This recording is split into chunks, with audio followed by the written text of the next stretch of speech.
me, my name's Jill and I'm a learning support teacher here in Perth.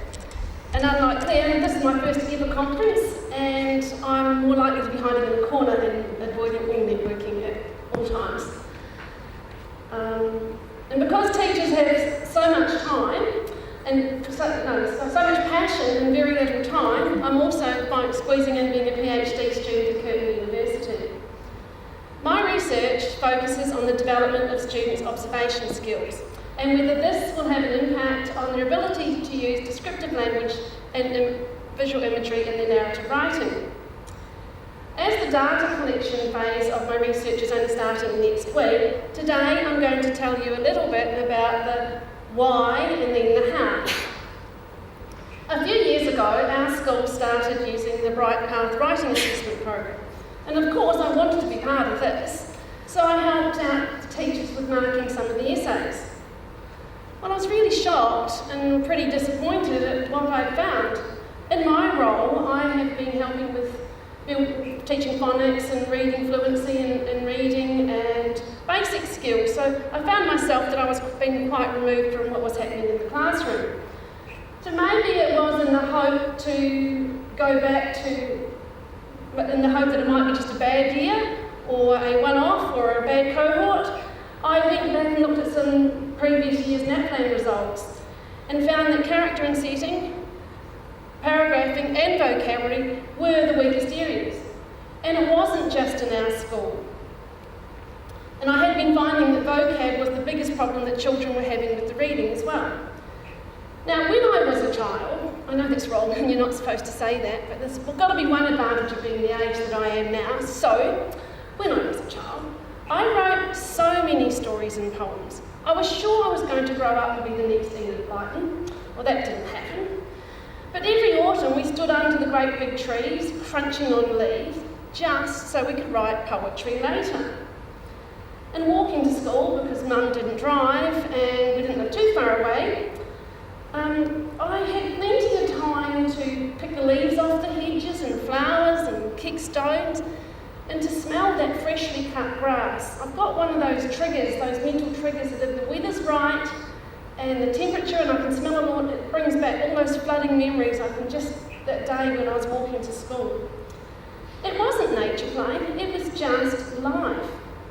Maybe it was because we didn't have photocopiers way back then that can whip up copies from blackline masters with little gaps to be filled in, that we had to be more creative in our writing.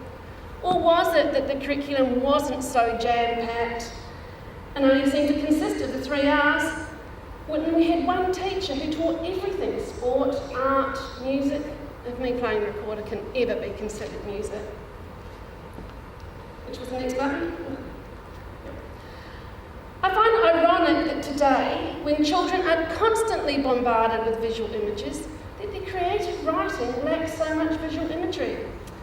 But just like their busy lives that are packed full of action from the time they get up in the morning until they go to bed at night, rushing off to after-school activities, or the less physically active, home to their computer games, yet their stories are all about action. And then they write a few lines and miss a couple, that's a paragraph. It has been found that extensive exposure to television and video games may promote the development of brain systems that shift and scan attention at the expense of those that focus.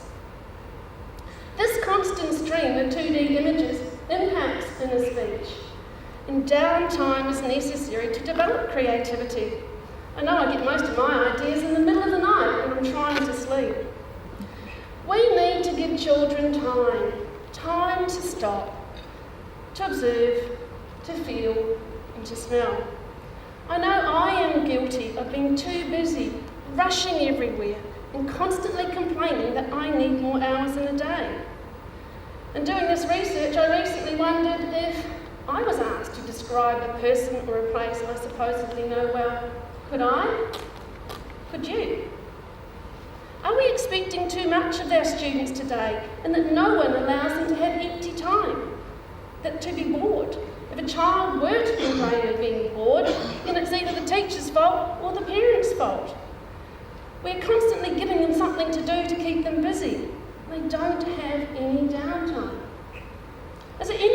that their essays are like listening to a commentary rather than seeing a visual image. Visual literacy is about making cognitive connections with images seen by the eyes.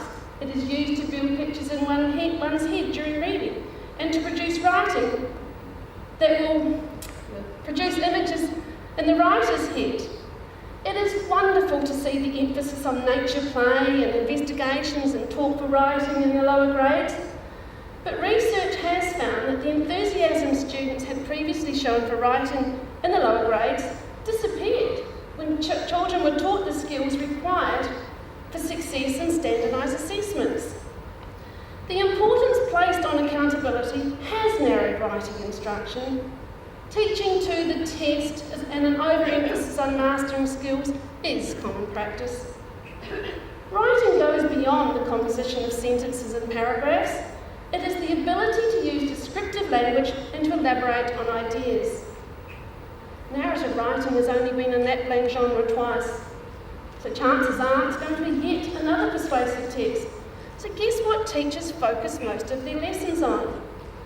Always being a supporter of the underdog, I was betting on a narrative in 2017.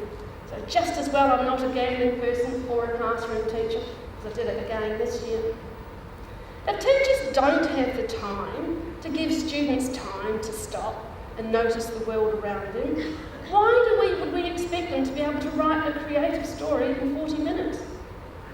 And I wonder how many of the good stories that the teachers mark are actually just a retell of a TV episode or a movie or an adventure in a game that they've recently watched. I wouldn't know, would you?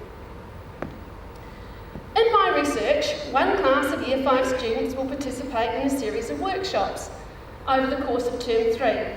The classroom teacher will incorporate this study into his program, and I will be an observer, recording my observations in addition to collecting data from the students' work. I am fortunate that I love the style of teaching of this teacher. He doesn't deliver the curriculum, but he engages the students in their learning. Initially, they will analyse and interpret pictures from picture books that I've chosen. Next, they will describe people from the school and home environment, first of all from memory and then from pictures. And they will check in with each other to look at their ability to recall and describe identifying features which make each one of us different from the other. Next, they will venture outside the classroom into the school grounds, stopping to use their senses and to record orally, in photographs and in writing what they see, hear and feel. They will be encouraged to explore different viewpoints of the same location, top of the stairs, on the stairs, at the bottom, looking back up. From this, they will write short descriptions of the various settings that they have spent some time observing. Narrative essays written prior to and on the conclusion of the intervention will be analysed for descriptive language and imagery. From the first essay, 10 students have been selected based on the Right Path Writing Assessment Program, and they represent the full range of student achievement. They have been interviewed, and they will be interviewed again at the end of the intervention with questions predominantly focusing on their attitude towards writing.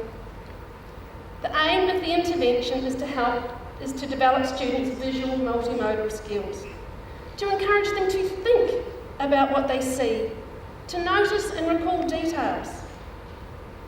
I hope this research is part of change, that students will once again be taken outside to find writing stimulus and be given the downtime they need to develop creativity. It will be a bonus if the students enjoy the writing tasks and have a chance to share this work with one another instead of just for the teacher for marking. And in my dreams, I hope we see the end of standardised assessment.